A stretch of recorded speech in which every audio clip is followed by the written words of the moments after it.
আসসালামু আলাইকুম। মাদ্রাজ স্পোর্টিং ক্লাবের পক্ষ থেকে একটি দোয়া ও মুনাজাতের আয়োজনে আমরা সবাই এই জায়গায় আছি।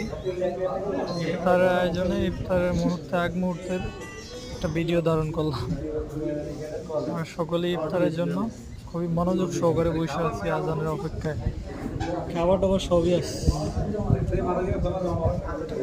এইখানে আছে আমাদের বড় ভাইরা আছে,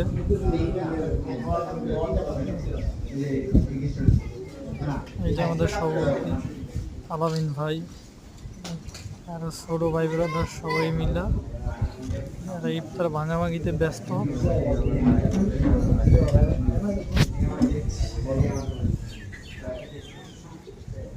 ইনশাআল্লাহ আপনারা সবাই আমাদের জন্য দোয়া করবেন যাতে ক্লাবটা যেন ইসলামিক শরীয়ত অনুযায়ী চলতে পারে, এর দ্বারা মানুষ যেন হেদায়েতের কিছু শিখতে পারে। সকলে দোয়া করবেন। আপনারা ভালো থাকেন, সুস্থ থাকেন। আল্লাহ হাফিজ।